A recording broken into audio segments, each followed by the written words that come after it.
that's swirling around right now, which can be really overwhelming.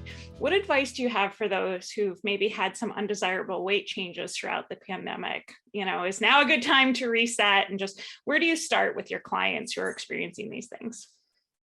Wow, that's a brilliant question, Michelle, and a big one. I would say the first place to start is with habits.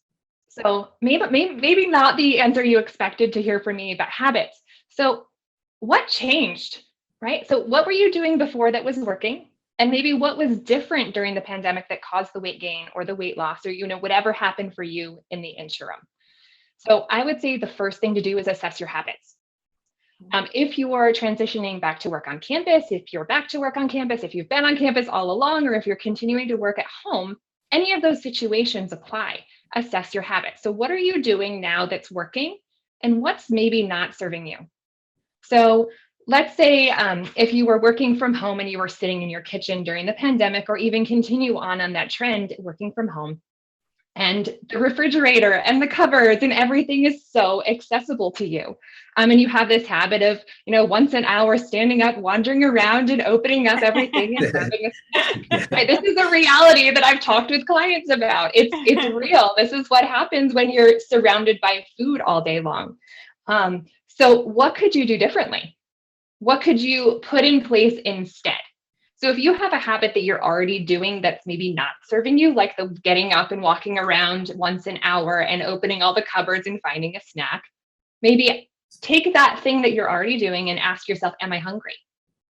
If you're not hungry, maybe go look out the window, look at nature, take a few deep breaths, and then return to work centered. No food necessary, right? So it's the key is, what are you doing that's working, and what are you doing that's maybe not serving you? And that's always the place that I start with clients. It's not necessarily concrete nutrition advice, but it's real, and it's assessing people and meeting them where they're at. So you can work with a professional on that, like myself at Cornell Wellness, or you can just do that through yourself through a journaling process, writing down what are the things I do each day, and maybe categorizing them, maybe with a plus or a minus. These things are serving me and these things are not. And start with the things that are not. What's at the top of the list? Maybe you got in the habit of skipping breakfast, or maybe you got in the habit of getting takeout every night on your way home from work.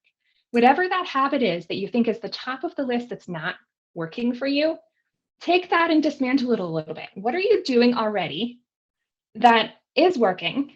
Or how could you take that habit that's not working and shift it a little bit? Maybe on the way home from work every day, you've gotten in the habit of grabbing takeout and going home and eating it. Could you stop at the grocery store and grab a salad on your way instead? Could you upgrade the quality of the takeout that you're getting? Could you make half of your plate vegetables from the takeout restaurant? Whatever it is, try to upgrade those habits that are at the top of the list that aren't serving you. And that would be the place that I would start.